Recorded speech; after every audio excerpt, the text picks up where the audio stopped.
시청자 여러분 안녕하십니까? 12월 26일 화요일 굿모닝 YTN 1부 시작합니다. 먼저 주요 뉴스 보고 오겠습니다. 국민의힘의 한동훈 비상대책위원회 체제가 오늘 공식 출범합니다.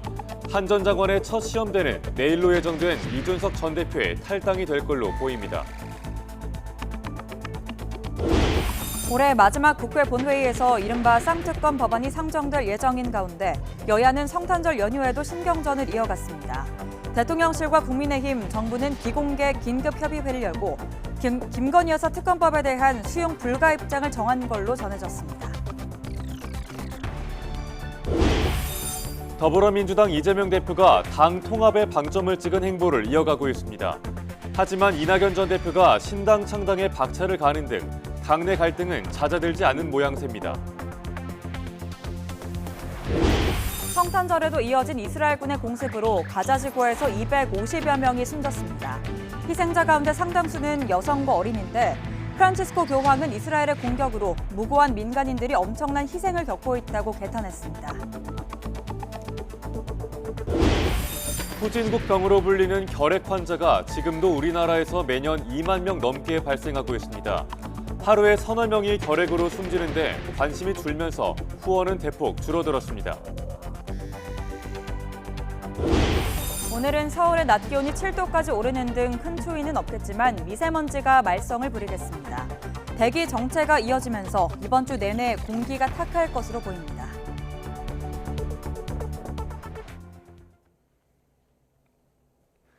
첫 소식입니다. 국민의힘이 오늘 당원 대표자 회의인 전국위원회 의결을 거쳐 한동훈 전 법무부 장관을 당의 비상대책위원장으로 공식 임명합니다. 쌓여있는 현안들을 마주할 한 전 장관의 첫 시험대는 당장 내일로 예정된 이준석 전 대표의 탈당이 될 전망입니다. 나혜인 기자가 보도합니다. 국민의힘이 전국 당원 대표자들의 마지막 찬반 투표를 거쳐 한동훈 비상대책위원장 체제로 전환됩니다. 내정자로 지명된 뒤 연휴 내내 침묵했던 한 전 장관의 취임 일성도 공개될 것으로 보입니다. 비대위원 인선까진 시간이 더 필요한 만큼 당의 쇄신과 총선 준비를 위한 비대위 공식 활동 시점은 선거를 100일 앞둔 새해 벽두가 유력합니다. 국민을 위해서 열정적으로 헌신할 수 있는 실력 있는 분을 모시는 것이 중요하다고 생각합니다. 하지만 굵직한 당내 현안들은 이보다 앞서 한 전 장관을 기다리고 있습니다. 당장 취임 다음 날 이준석 전 대표가 공언한 대로 탈당을 선언할 것으로 보입니다. 당내에서도 이 전 대표의 신당 창당을 더는 주워 담을 수 없는 상수로 보는 시선이 많아졌습니다. 한 전 장관이 비대위 구성을 제쳐두고 탈당을 만류할 가능성도 크지 않다는 관측이 지배적입니다.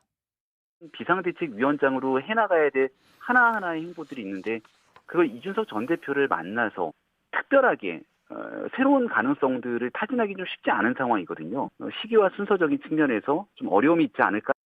이런 분석의 이면에는 한동훈 비대위가 이준석 신당을 향한 주목도를 충분히 잠재울 수 있다는 기대감이 엿보입니다. 특정 인물을 콕 짚어 만날 생각 없다던 한 전 장관의 발언 역시 분열하든 통합하든 이 전 대표에게 끌려가진 않겠다는 뜻을 내비친 것으로 풀이됩니다.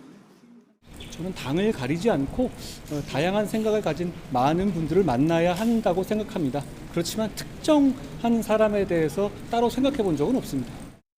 하지만 한동훈 전 장관이 이준석 전 대표와 어떤 관계를 설정할지는 결국 대통령과 결이 다른 목소리를 내는 비윤계를 품을 수 있겠느냐는 의구심과 연결됩니다. 원내 현안인 김건희 여사 특검법에 관한 한 전 장관의 입장이 주목되는 것도 당정관계 재정립이 필요하다는 당내 요구와 맞닿아 있기 때문입니다. YTN 나인입니다. 정부와 대통령실 국민의힘은 어제 오후 서울 삼청동 총리공관에서 비공개 긴급협의회를 열고 더불어민주당이 추진하는 김건희 여사 특검법 수용 불가 입장을 정리한 걸로 알려졌습니다. 여권 핵심 관계자는 YTN과 통화에서 김 여사 특검법을 절대 받아들일 수 없다는 여당 입장에 변화가 없다는 의견을 회의에서 전달했고 대통령실과 정부 측도 공감했다는 취지로 설명했습니다. 당정대는 또 여권 일각에서 거론되는 총선 이후 특검을 추진하는 이른바 조건부 수용안도 불가하다고 의견을 모은 걸로 전해졌습니다. 더불어민주당 이재명 대표는 연말연시 문재인 전 대통령과 전 정부 총리들과의 만남을 연이어 예고하며 당 통합에 방점을 둔 행보를 계획하고 있습니다. 하지만 신당 창당을 선언한 이낙연 전 대표 측에서는 구체적인 시기까지 거론할 정도로 실무 작업에 속도를 내는 등 갈등 봉합이 쉽지 않은 것으로 보입니다. 이준엽 기자가 보도합니다. 민주당 이재명 대표는 지난 20일 김부겸 전 국무총리를 만난 데 이어 정세균 전 총리, 권양숙 여사와 문재인 전 대통령까지 연이어 원로 인사들과의 만남을 추진하고 있습니다. 당내 계파 갈등으로 원심력이 극에 달한 상황에서 차단을 위한 통합 행보에 총력을 기울이는 것으로 풀이됩니다. 당 지도부 역시 당내 비주류 모임이나 이낙연 전 대표의 비대위 전환 요구는 일축하면서도 내년 총선을 앞두고 단일 대우를 거듭 외치고 있습니다. 민주당이 하나 된 힘으로 총선을 치러야 된다라고 하는 데에 있어서는 정세균 전 총리님이나 김부겸 전 총리님은 입장을 같이 하고 있다고 보고 있습니다. 그러나 연말을 시한으로 내걸었던 이낙연 전 대표의 신당 창당 작업은 오히려 박차를 가하고 있습니다. 이 전 대표와 가까운 인사는 YTN과의 통화에서 1월 둘째, 셋째 주쯤 창당 발기인 대회를 생각하고 있고 당명도 후보군을 놓고 검토하고 있다면서 1월 1일부터는 신당 행보 방침이라고 강조했습니다. 이 전 대표 측은 공천 학살 우려를 잠재울 만한 공관위원장 인선 등 전향적 조치가 있어야만 신당 준비를 멈출 수 있다는 의사도 이재명 대표 측에 전달한 것으로 파악됐습니다. 김대중 대통령도 이선 후퇴 여러 번 했습니다. 네. 지금처럼 사법 문제가 없어도 그랬어요. 민주당이 선거를 잘 치르기 위해서라도 조금 그런 양보가 있었으면 좋았을 텐데. 갈등의 골이 좀처럼 메워지지 않으면서 이재명 대표가 지도체제 전환 등 변화에 나서야 한다는 당내 목소리도 점차 커지고 있습니다. 김부겸, 정세균 전 총리의 만남 뒤 3총리 회동설이 다시 불거지는 것 역시 이런 분위기가 반영된 것이라는 분석이 적지 않습니다. 이대로 갈 수 있다라고 저는 생각하지 않기 때문에 이재명 대표가 당대표로서 당의 지도부로서 뭔가를 먼저 지금 내놔야 될 타이밍이다 이렇게 생각을 합니다. 이재명 대표가 공천권을 내려놓으라는 이낙연 전 대표의 요구를 받아들이기는 사실상 쉽지 않다는 전망이 지배적입니다. 당의 분열 위험이 점차 구체화되는 상황에서 이 대표가 어떤 접점을 찾아낼 수 있을지 리더십이 시험대에 올랐습니다. YTN 이준엽입니다. 더불어민주당 전당대회 돈봉투 살포 의혹으로 구속된 송영길 전 대표에게 검찰이 다시 한번 출석을 통보했습니다. 서울중앙지방검찰청은 서울구치소에 수감된 송 전 대표에게 오늘 검찰청에 나와 조사를 받으라고 요구했습니다. 송 전 대표의 1차 구속 시한이 내일 만료되는 만큼 오늘 조사에도 응하지 않을 경우 강제 구인 방안을 검토할 것으로 보입니다. 마약 투약 혐의를 받는 배우 이선균 씨를 협박한 유흥업소 실장의 공범 A씨의 구속 여부가 오늘 결정됩니다. 인천지방법원은 오늘 공갈 혐의를 받는 A씨에 대한 구속 전 피의자 신문을 진행합니다. A씨는 유흥업소 실장과 함께 E씨를 협박해 3억 5천만 원을 받아챙긴 혐의를 받습니다. 성탄절 새벽 서울 방학동에 있는 아파트에서 불이 나 주민 2명이 숨지고 30명이 다쳤습니다. 불을 피해 30대 아버지가 갓난아기를 안고 4층 아래로 뛰어내렸는데 아이는 살리고 아버지는 목숨을 잃어 안타까움을 더하고 있습니다. 안동준 기자의 보도입니다. 아파트 3층 베란다에서 시뻘건 불길이 솟아오릅니다. 소방대원들이 급히 호스를 들고 불이 난 아파트로 뛰어듭니다. 성탄절 새벽 서울 방학동에 있는 23층짜리 아파트에서 불이 났습니다. 불이 난 아파트입니다. 3층에서 난 불이 위층까지 번져 검게 그을린 흔적이 그대로 남아 있습니다. 불이 난 집에 사는 70대 노부부는 3층 베란다에서 뛰어내려 목숨을 건졌습니다. 하지만 불길과 연기가 치솟으면서 아파트 주민들의 피해가 커졌습니다. 아래층에서 불길이 타고 올라오자 4층에 있던 30대 남성은 갓난아이를 품에 안고 뛰어내렸습니다. 아내와 두 아이의 목숨은 지켜냈지만 머리를 다친 아빠는 끝내 숨졌습니다. 11층에 사는 또 다른 30대 남성은 불길을 피해 옥상으로 대피하다 계단에 쓰러져 병원으로 옮겨졌지만 결국 숨졌습니다. 또 연기를 피해 대피하던 주민 30여 명이 크고 작은 부상을 입어 병원으로 옮겨졌습니다. 성탄절 아침을 뒤흔든 난데없는 소식에 다른 지역에 사는 가족들도 급히 달려왔습니다. 어저께까지 멀쩡하게 쌍둥이 품에 안고 재롱 떠는 거 보고 있다가 왔는데 놀라지 않을 부모가 어딨냐고. 아파트를 빠져나온 주민 수백 명은 노인정에 마련된 임시대피소에 몸을 피했습니다. 소방당국은 3층에 있는 세대의 방에서 불이 시작된 것으로 보고 조사하고 있습니다. 장소나 원인은 파악을 해봐야 되겠지만 현재까지는 베란다와 접쳐 있는 아마 방으로 지금 알고 있는데요. 네. 경찰은 일단 방화 등 범죄 혐의점은 없는 것으로 보고 합동감식을 통해 화재 원인을 조사하고 있습니다. YTN 안동준입니다. 세종시에 있는 목욕탕에서 3명이 감전돼 숨진 사고와 관련해 오늘 2차 합동감식이 진행됩니다. 세종경찰청은 오늘 오전 10시 반 소방당국과 전기안전공사 등과 함께 사고가 난 조치원읍의 목욕탕에 대한 현장 감식을 실시한다고 밝혔습니다. 경찰은 온수탕 안으로 전기가 흘러 들어간 걸로 보고 누전 원인을 밝히기 위해 배전함 등 전기 공급 시설을 살펴볼 예정입니다. 또 숨진 입욕객들의 사망 원인을 밝히기 위해 부검을 실시할 예정이라고 밝혔습니다. 금융당국이 글로벌 투자은행 두 곳의 불법 공매도에 역대 최대 규모 265억 원의 과징금을 부과하고 검찰에 고발하기로 했습니다.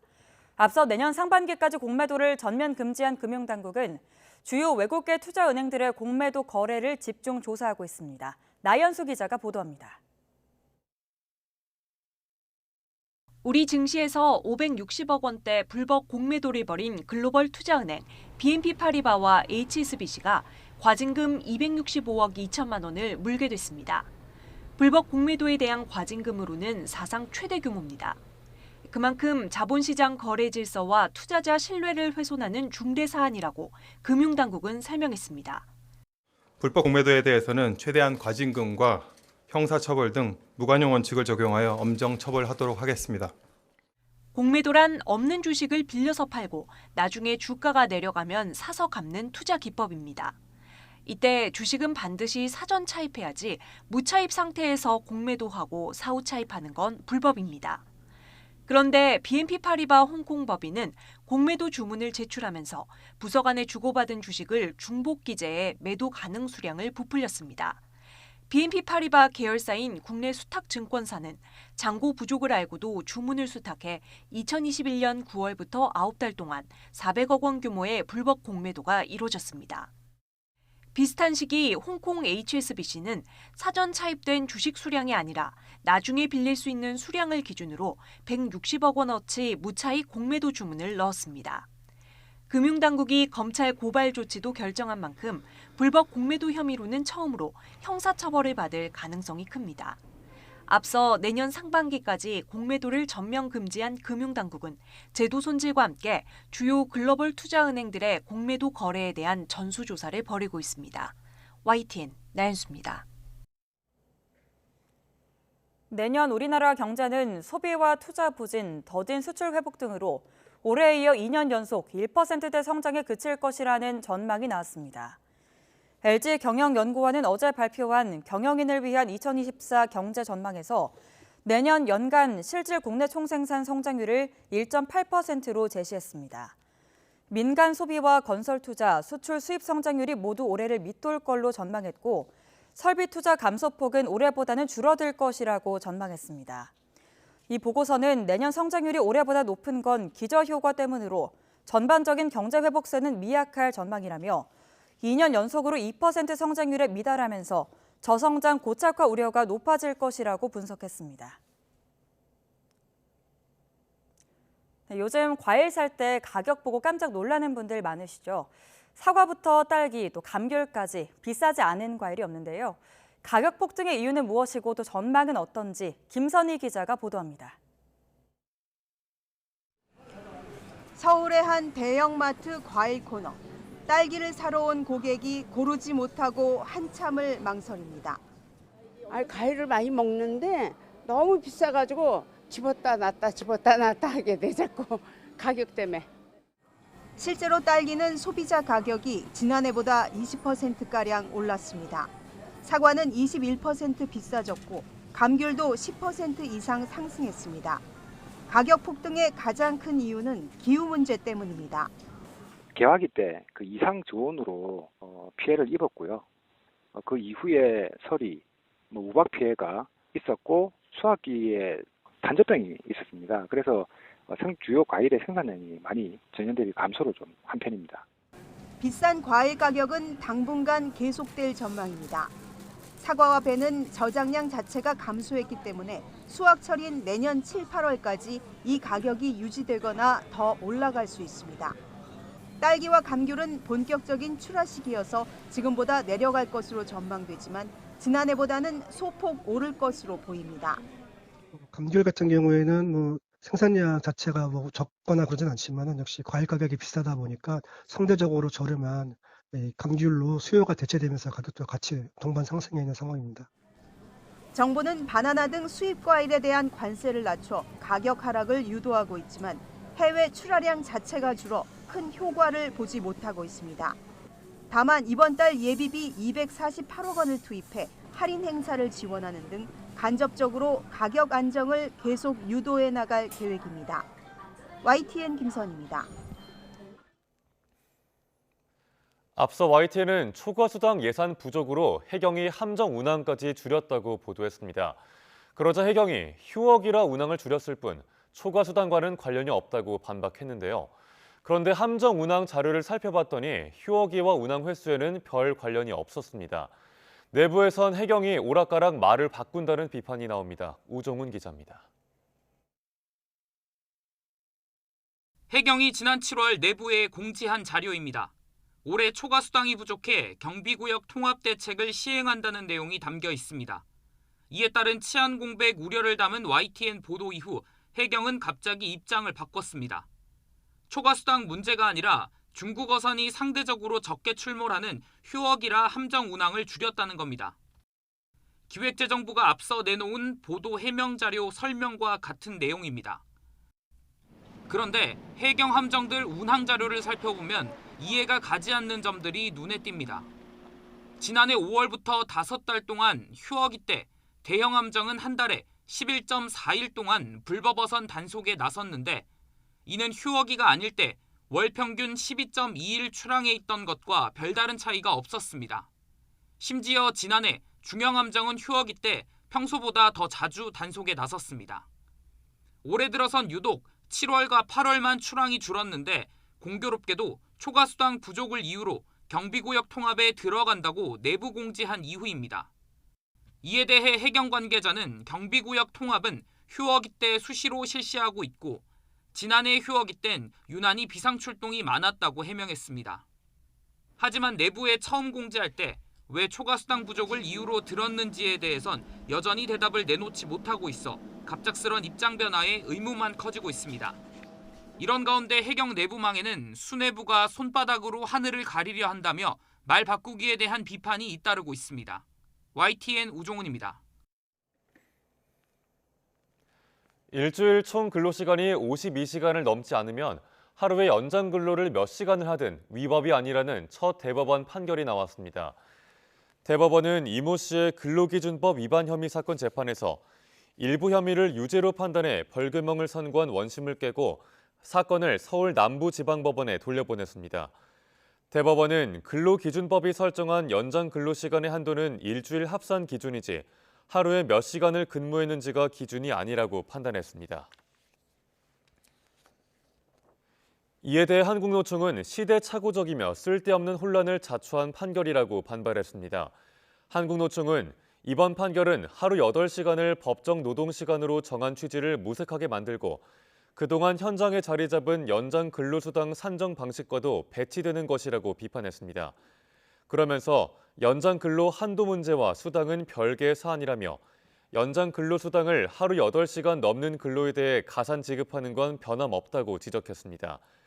따라서 판결을 이유로 연장 근로수당이 줄어들 수는 없으며 국회가 연장 근로에 대한 현장의 혼란을 막고 노동자의 건강권 보호를 위한 입법 보완에 나서야 한다고 촉구했습니다. 후진국 벽으로 불리는 결핵, 이제는 사라진 줄로 알고 있지만 지금도 우리나라에서만 매년 2만 명 넘게 걸리고 있습니다.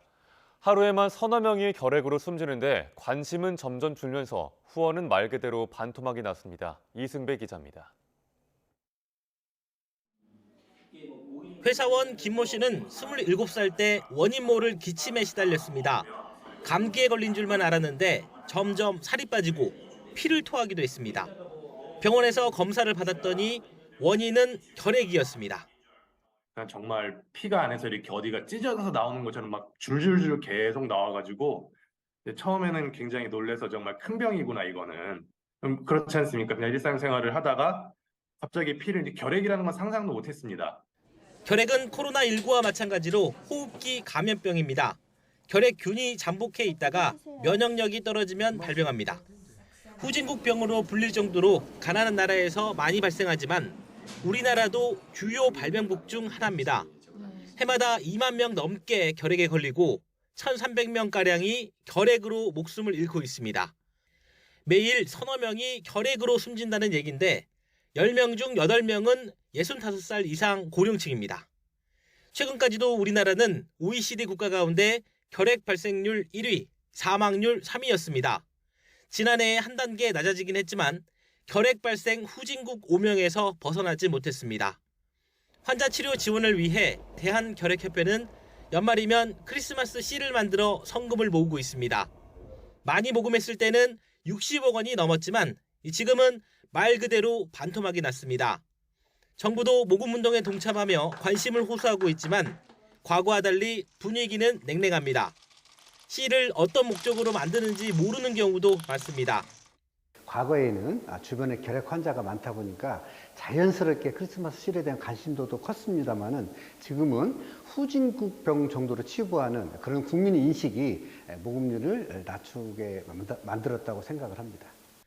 예전엔 우표형 하나밖에 없었지만 요새는 열쇠고리와 머그컵, 에코백 등 다양한 모양으로 변화하고 있습니다.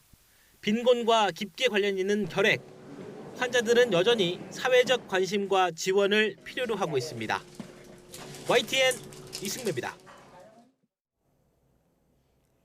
대법원에서 일본 전건기업을 상대로 손해배상 확정 판결을 받은 강제동원 피해자들이 늘어나면서 우리 정부가 제3자 변제로 문제를 해결할 수 있을지 불투명해졌습니다. 외교부는 부족한 재원을 확충할 방안을 모색하고 있고 연초부터는 피해자들을 직접 만나 정부 해법에 대한 이해를 구할 예정입니다. 조소연 기자가 보도합니다. 지난 3월 윤석열 정부는 경색된 한일 관계를 개선해야 한다는 판단에 따라 강제동원 해법을 주도적으로 마련했습니다. 일본 피고 전범 기업들 대신 우리 정부 산하 재단이 국내 기업들의 기부로 마련된 재원으로 피해자들에게 배상금을 지급하는 게 핵심입니다. 추후 일본 기업들의 호응을 통해 미흡한 부분을 채워나가겠다는 구상도 함께였습니다. 일본 측이 일본 정부의 포괄적인 사죄 그리고 일본 기업의 자발적인 기여로 호응해 오기를 기대합니다. 하지만 피고 기업을 비롯한 일본 재계가 재단 기금에 전혀 참여하지 않은 상황에서 배상 대상만 늘어나게 됐습니다. 1차 소송에 이어 2차 소송에서도 피해자 11명이 최근 대법원에서 승소 판결을 받은 데다 비슷한 소송 수십 건이 계속 진행 중이기 때문입니다. 외교부는 2차 소송건에 대해서도 3자 변제를 추진하기로 하고 연초부터 피해자와 유족들을 만나 이해를 구하는 절차를 진행할 예정입니다. 이와 함께 민간의 자발적 기여 등 재원 확충 방안도 검토하고 있습니다. 지금까지 조성된 기금액 41억여 원 가운데 사용할 수 있는 잔금이 5억여 원에 불과해 당장 2차 소송에서 승소한 11명의 배상금과 판결이자를 지급하기에 역부족이기 때문입니다. 일본 측은 강제동원 문제가 1965년 한일 청구권 협정으로 최종 해결됐다는 입장인 만큼 일단 국내에서 얼마나 적극적인 참여를 끌어낼 수 있을지가 관건입니다.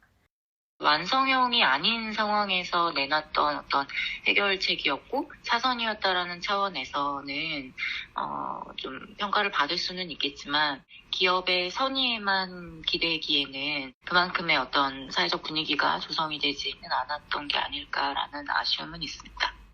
정부가 3자 변제를 고수하는 한 한일 관계에 미치는 영향은 제한적이겠지만 앞으로 해법을 실행하는 과정이 순탄치는 않을 것으로 보입니다. YTN 조수연입니다. 100년 전 간토 대지진 당시 일본인에 의한 조선인 학살을 뒷받침하는 새로운 공문서가 확인됐습니다.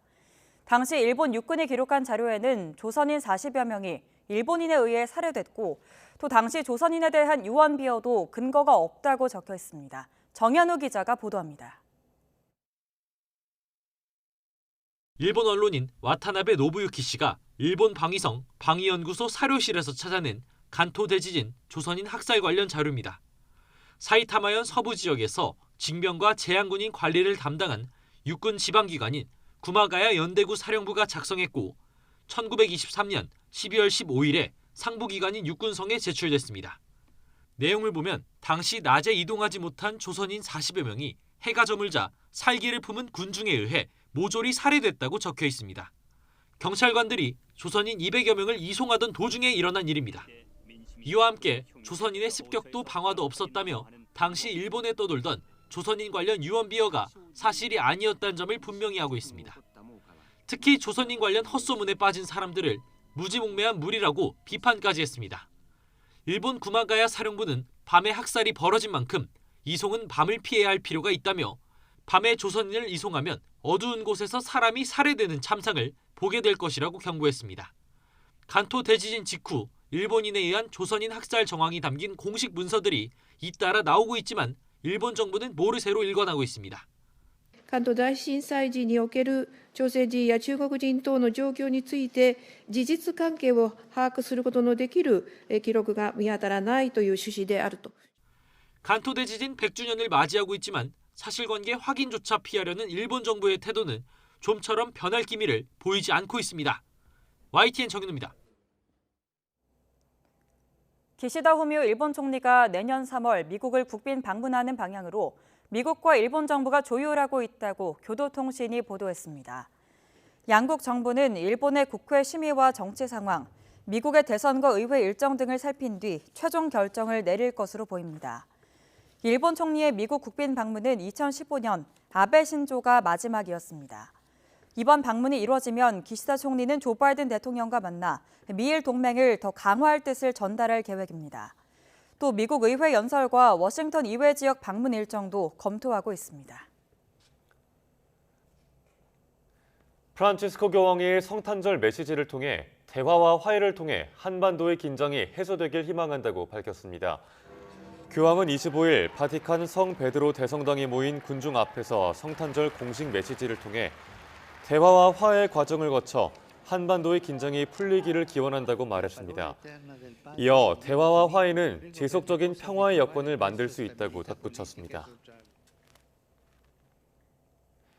예수의 탄생을 기리는 성탄절에도 세계 곳곳에선 전쟁의 포성과 테러의 위협이 끊이질 않았습니다. 화약 냄새 진한 지구촌의 성탄절 모습, 이상순 기자가 보도합니다. 예수의 탄생지 베들레헴에 성탄의 아침이 밝았습니다. 성탄 연휴엔 언제나 사람들로 북적인 곳이지만 전쟁 중인 올해 성탄 거리는 유령 도시 같았습니다. 많은 크리스마스 행사가 취소됐고 교인들은 자정 미사에 모여 평화를 기원했습니다. 가자 지구의 포성은 그치지 않았습니다. 이스라엘군은 성탄 전야부터 성탄절 새벽까지 조명탄을 밝혀가며 공세를 이어갔습니다. 가자 보건부는 이스라엘군이 마가지 난민촌을 공격해 최소 70명이 숨졌다고 밝혔습니다. كله استهداف مدنيين اصلا. احنا كلنا مستهدفين. احنا فيش مكان امن اصلا. احنا نزحنا من غزه قالوا لنا اطلعوا روحوا مكان امن الوسطى وقعدنا في الوسطى. 이스라엘군도 주말 사이 17명이 전사하는 등 피해가 컸지만 끝까지 싸울 것이라고 강조했습니다. אנחנו במלחמת אין ברירה, מוצדקת, נכונה ומוסרית. צדקת הדרך גוברת על הכל, על הכל. 우크라이나의 크리스마스도 포연이 가득했습니다. 러시아 정교회의 1월 성탄절을 벌이고 12월에 맞은 우크라이나의 첫 성탄절. 러시아는 포격과 드론 공격을 이어갔습니다. 헤르손과 하르키우 등을 포격해 주민 4명이 숨졌고 미콜라이우와 자포리자 등을 드론 공격했습니다. 우크라이나 공군은 러시아 드론 15대 가운데 14대를 요격했다고 밝혔습니다. 젤렌스키 대통령은 성탄 연설에서 결국 악은 패배할 것이라며 승리를 다짐했습니다. 세계 각국도 테러 공포로 긴장 속에 성탄을 보냈습니다. 독일 경찰은 이슬람 단체들이 쾰른 대성당을 공격할 것이란 경고를 받고 보안 검색을 강화했습니다. 프랑스와 오스트리아도 위험이 증가했다며 기독교 행사의 보안 강화 조치에 나섰습니다. 한여름에 크리스마스를 맞은 호주 본다이 해변은 그나마 좀 더 따뜻한 성탄절을 즐겼습니다.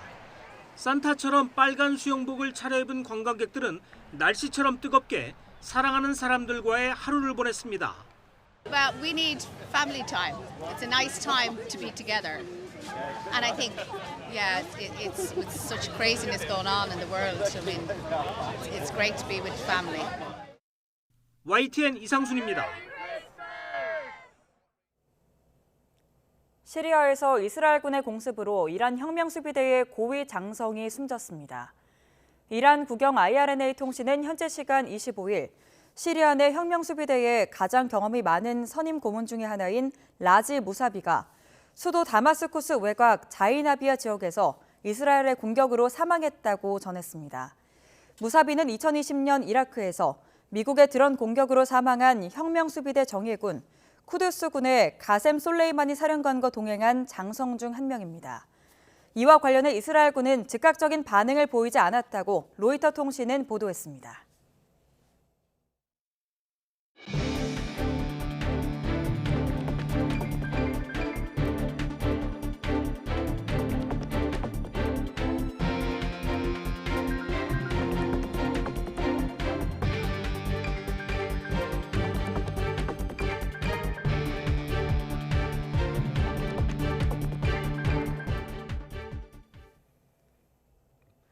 국민의힘은 오늘 당원 대표자 회의인 전국위원회 의결을 거쳐 한동훈 전 법무부 장관을 당의 비상대책위원장으로 공식 임명합니다. 국민의힘은 오늘 오전 10시 당무에 관한 주요 사항을 심의 의결하는 전국위원회를 온라인으로 소집합니다. 전국 당원 대표자들은 이 자리에서 ARS 투표를 통해 비상대책위원회 설치 안건과 한동훈 비대위원장 임명안을 의결할 예정입니다. 지난 21일 비대위원장 후보자로 지명된 뒤 비대위원 인선을 놓고 숙고에 들어간 한 전 장관은 정식 임명과 함께 취임 일성과 향후 구상을 밝힐 걸로 보입니다. 국민의힘 비대위원장으로 지명된 한동훈 전 법무부 장관이 당의 1차 영입 인재로 발탁된 이수정 경기대 범죄심리학과 교수에게 비대위 합류를 타진한 걸로 파악됐습니다. 이 교수는 YTN에 한 전 장관과 SNS를 통해 그런 이야기를 주고받았다면서도 공식적인 제안은 아니었다고 말했습니다. 다만 수원 상황이 굉장히 어려워서 여의도에 오가면서 선거를 하지는 못할 것 같다며 비대위 합류 가능성에는 선을 그었습니다. 윤석열 대통령이 지난해와 달리 부부 동반이 아닌 김건희 여사 없이 홀로 성탄 연휴 일정을 소화했습니다. 이번 주 본회의에서 처리될 이른바 쌍특검과 관련해서는 국회 상황과 여론을 살피면서도 제2요구권을 행사하는 데 무게를 두고 있습니다. 조은지 기자입니다. 우리나라 최초의 개신교 교회 138년 역사의 정동제일교회에서 윤석열 대통령이 성탄 예배를 드렸습니다. 성도들에게 인사하며 1시간가량 시간을 보냈는데 특히 응원한다는 한 어르신의 말에는 국가가 좋은 선물이 되도록 노력하겠다고 화답했습니다. 윤 대통령은 크리스마스 이브 성당 미사에 이어 성탄 예배에도 부인 김건희 여사 없이 혼자 참석해 눈길을 끌었습니다. 지난해에는 부부 동반으로 성당과 교회를 잇따라 찾았고 은퇴한 내견 세로미를 분양받는 등 촘촘한 성탄 연휴를 보냈기 때문입니다. 김건희 여사는 네덜란드 순방에서 귀국한 지난 15일 이후 공개 활동이 없습니다. 최근 명품 가방 수수 의혹 등과 맞물려 외부 노출을 자제한다는 해석이 나옵니다. 이번 주 정치권 뜨거운 감자도 김 여사 관련인데 오는 28일 올해 마지막 국회 본회의에 도이치모터스 주가 조작 의혹 등 이른바 쌍특검 법안이 상정됩니다. 과반 의석을 앞세운 더불어민주당은 범죄를 저지르면 대통령도 수사를 받는 게 공정과 상식이라며 강행 처리를 예고했습니다. 김건희 여사는 성역이고 영린을 건드리는 것이니 특검을 할 생각은 꿈도 꾸지 말라는 것입니까? 반면 집권여당 국민의힘은 쌍특검은 내년 총선에 이득을 보기 위한 속셈일 뿐이라며 위헌적, 위법적인 특검법에 절대 타협하지 않겠다고 받아쳤습니다. 문재인 정부의 친문 검사들이 2년 2개월 동안 샅샅이 수사하고도 밝히지 못한 것을 왜 이제서야 야당이 지명하는 특검에게 맡기자는 것입니까? 이런 여야 입씨름에도 여의도 여당 민주당의 일방 강행 처리가 확실시되는 상황. 윤석열 대통령은 헌법상 고유 권한인 제2요구권, 즉 거부권을 행사할 가능성이 커 보입니다. 대통령실 관계자들은 YTN에 특검 추진은 총선용 선전선동이라며 김건희 방탄이나 독불장군 프레임이 우려되지만 정쟁에 휘말려 자해 행위를 할 수는 없다고 강조했습니다. 앞서 여권에선 총선 후 특검 등 조건부 수용 가능성이 언급되기도 했는데 대통령실은 정쟁용 악법에 시기가 있느냐며 이 역시 불가하다는 기류를 뚜렷하게 전했습니다. 하지만 쌍특검과 별개로 새해 새 출발, 쇄신 분위기에 발맞춰 특별감찰관 임명이나 제2부속실 신설 등은 고심하는 분위기도 일부 감지됩니다. YTN 조은지입니다. 글로벌 투자은행인 BNP 파리바와 HSBC의 불법 공매도에 대해 금융당국이 역대 최대 규모의 과징금을 부과했습니다. 금융위원회 증권선물위원회는 이들 투자은행의 공매도 제한 위반 행위를 검찰에 고발하는 한편 과징금 265억 2천만 원을 부과하기로 했다고 밝혔습니다. 이는 지난 2021년 4월 공매도 제한 위반에 대한 과징금 제도 도입 이후 최대 규모입니다.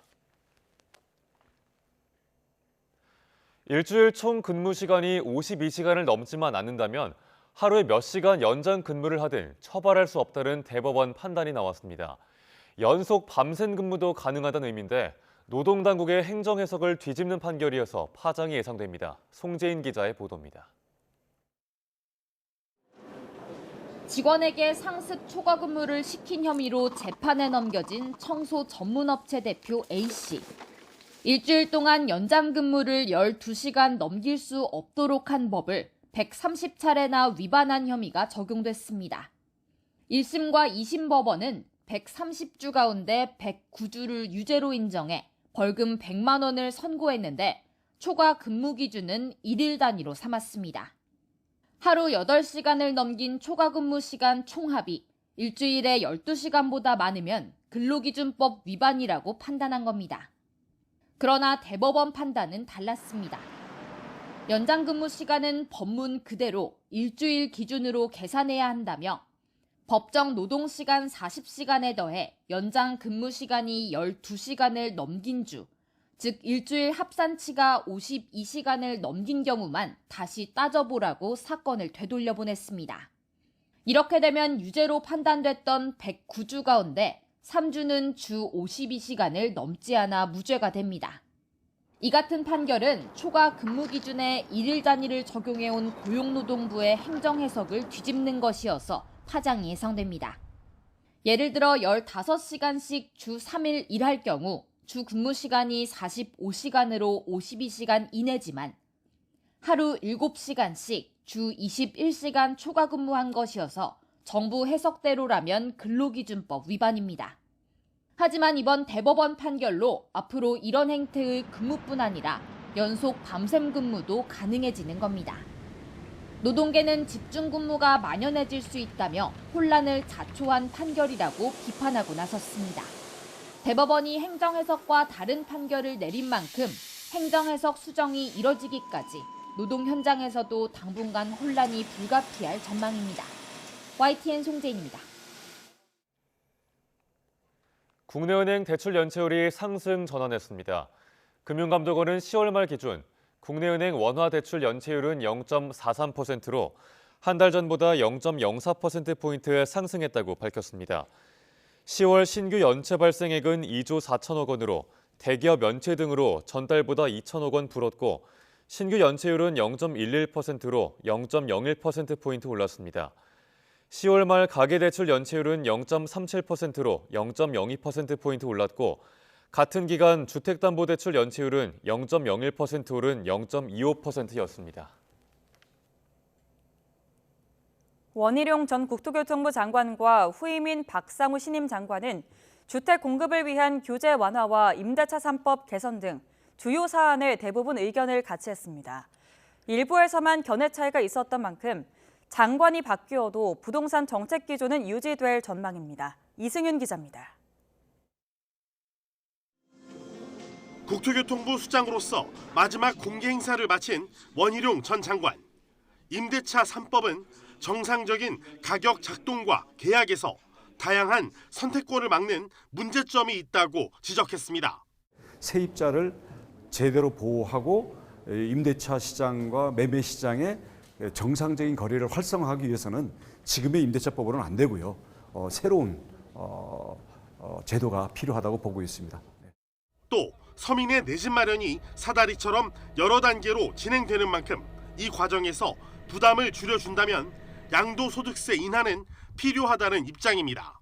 세제, 금융, 또 청약 이런 부분들에 대해서 다양한 기회의 제공과 함께 부담을 줄여주는 그런 노력이 전반적으로 필요하고요. 이런 맥락에서의 세금을 줄이는 거라면 저희들은 적극적으로 찬성을 합니다. 후임인 박상우 국토부 장관은 주택 공급을 위한 규제 완화를 강조한다는 점에서 원 전 장관과 정책적 방향성이 동일합니다. 특히 임대차 3법은 전세 매물 감소와 가격 상승, 임대인과 임차인 간 분쟁 증가 등 부작용이 있다며 개선을 적극 추진한다는 방침입니다. 또 규제보다는 시장 기능을 활용해 공급 확대를 유도하는 게 전셋값을 안정화하고 주거 안정의 근본 방안이 될 수 있다고 밝혔습니다. 다만 양도세 조정은 투기 수요 억제를 위해 신중할 필요가 있다며 이견을 보였습니다. 공급 사이드에서 있는 여러 가지 규제들은 하루빨리 신속하게 풀어야 된다는 것이 제 생각인데 이 수요 부분을 작용할 수 있는 부분은 조금 신중하게 좀 생각해야 되지 않을까. 미묘한 차이는 있어도 전직과 후임, 국토부 수장의 정책적 지향점은 거의 같은 만큼 부동산 정책 기조는 그대로 유지될 전망입니다. YTN 이승윤입니다. 서울 관악구에서 중년 부부가 숨진 채 발견돼 경찰이 수사하고 있습니다. 서울 관악경찰서는 어제 오후 4시쯤 관악구 신사동에 있는 5층짜리 다세대 주택에서 60대 남편과 50대 아내가 숨져 있는 걸 발견했습니다. 이들 부부가 연락되지 않는다는 가족 신고를 받고 출동한 경찰은 현장에서 범죄가 의심되는 정황이나 유서 등은 발견하지 못한 걸로 파악됐습니다. 오늘 새벽 0시 40분쯤 인천 남촌동 남동공단에 있는 금형 제조 공장에서 불이 나 소방당국이 진화에 나섰습니다. 현재까지 다친 사람은 없지만 불은 주변 공장 3곳으로 옮겨 붙었습니다. 소방당국은 새벽 1시쯤 담당 소방서의 인력과 장비를 모두 동원하는 대응 1단계를 발령했고 새벽 2시 50분쯤에 큰 불길을 잡았습니다. 소방은 진화를 마치는 대로 정확한 화재 원인과 피해 규모를 조사할 계획입니다. 윤석열 정부가 새로운 외교 안보팀을 꾸리면서 그동안 한미일에 치우쳤다는 지적을 받아온 우리 외교가 이제는 한중 관계에서도 균형을 맞출 걸로 보입니다. 그만큼 안보나 경제 측면에서 한중 관계가 중요하기 때문인데 조태열 외교장관 후보자는 좋아하는 방법을 찾겠다고 포부를 밝혔습니다. 신현준 기자의 보도입니다. 윤석열 정부의 초기 외교는 한미일 관계 강화에 집중됐습니다. 북한의 핵 미사일 위협이 커지는 상황에서 한미동맹의 핵 기반 확장 억제 방안과 한일 관계 개선이 시급했기 때문입니다. 반대로 문재인 정부 때 돈독했던 한중 관계는 소원해졌습니다. 윤 대통령의 타이완 관련 외신 인터뷰에 이어 싱하이밍 중국 대사의 베팅 발언으로 양국 관계는 크게 출렁였고 일가에서 미국이 승리할 것이고 중국이 패배할 것이라는 그런 베팅이 하고 있는 것 같습니다. 하지만 이는 분명히 잘 못된 판단입니다. 두 나라가 서로 상대국 대사를 초치하는 일까지 벌어졌습니다. 최근엔 양국 외교장관 회담 등 최고위급 소통을 이어가면서 관계 복원을 꾀하고 있지만 미중 대립과 한미일 대 북중러의 신냉전 구도는 여전히 걸림돌입니다. 조태열 외교부 장관 후보자는 우리 외교의 약한 고리인 한중 관계 복원을 모색하겠다며 외교 정책 변화 가능성을 내비쳤습니다. 한중 관계도 한미 동맹 못지않게 중요한 관계이기 때문에 조화롭게 양자 관계를 유지할 수 있는 그런 방법들을 찾도록 노력을 하겠습니다. 한미일 삼각 협력을 유지하면서도 한중 관계에 공을 들여 기울어진 외교 저울초에 균형을 맞추겠다는 뜻으로 풀이됩니다. 조 후보자는 일단 내년 초 한일 중 정상회의 개최에 이어 시진핑 중국 국가주석의 방안을 성사시켜야 하는 과제를 안고 있습니다. 대중국 관계의 큰 틀을 잡아나갈 수 있는 그런 조직을 하나 좀 갖고 있으면 중국과 접근하고 소통하기가 쉽지 않겠는가 하는. 우리나라의 최대 수출국이자 북한의 막강한 영향력을 가진 중국과의 관계를 어떻게 풀어내느냐가 윤석열 2기 외교안보팀의 시급한 숙제로 떠올랐습니다. YTN 신현주입니다. 내년 미국 대선 후보 선출을 위한 공화당의 경선 시작을 20여일 앞둔 가운데 니키 헤일리 전 유엔 대사가 도널드 트럼프 전 대통령보다 민주당 후보로 확실시되는 조 바이든 대통령에게 강세를 보이는 걸로 평가됐습니다. 정치 전문 매체 더힐에 따르면 최근 실시된 508개 여론조사를 평균한 결과 중도 성향 보수층의 지지를 받으며 부상하고 있는 헤일리 전 대사의 본선 경쟁력이 트럼프 전 대통령보다 더 높은 걸로 분석됐습니다. 더힐은 바이든 대통령과 트럼프 전 대통령의 가상 대결 시 각각 43.4%와 45.3%의 지지율로 트럼프 전 대통령이 바이든 대통령을 앞섰지만 격차는 1.9%포인트로 나타났다고 밝혔습니다. 하지만 바이든 대통령과 헤일리 전 대사와의 대결에선 각각 39.4%와 42.9%의 지지율을 보이며 헤일리 전 대사가 3.5%포인트 앞선 걸로 조사됐습니다. 좀처럼 눈이 내리지 않는 울산에 올해도 인공눈을 뿌려서 화이트 크리스마스를 선물하는 눈꽃 축제가 열렸습니다. 연말 연시, 특히 크리스마스를 맞아 많은 시민들이 거리에 나와 축제를 즐겼습니다. 오태인 기자입니다. 크리스마스를 맞은 원도심이 사람들로 북적입니다. 약속된 시간이 되자 머리 위로 눈이 쏟아집니다. 시민들 얼굴에 환한 미소가 번지고 앞다퉈 눈을 맞으며 화이트 크리스마스를 만끽합니다. 울산이 눈이 잘 안 오는 동네인데 이렇게 인공 눈을 뿌려주셔가지고 좀 연말 느낌도 나고 아이랑 좀 답답했었는데 또 좋은 연말 보낼 것 같습니다. 제설계에서 만들어진 인공눈은 겨우내 좀처럼 눈 구경이 힘든 울산에서 시민들에게 특별한 추억을 선사합니다. 크리스마스 트리에 새해 소망을 적어 걸고 따뜻한 음식을 먹으며 얼어붙은 몸을 녹입니다.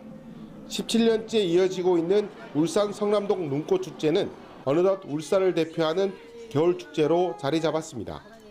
이제는 10일 동안, 이전에는 하루 이틀밖에 안 했는데 연말 연시까지 이제 눈이 계속 내리게 했습니다. 그래서 오늘 이 눈꽃 축제를 통해서 울산 시민들이 정말 행복한 그런 공간이 되었으면 좋겠습니다.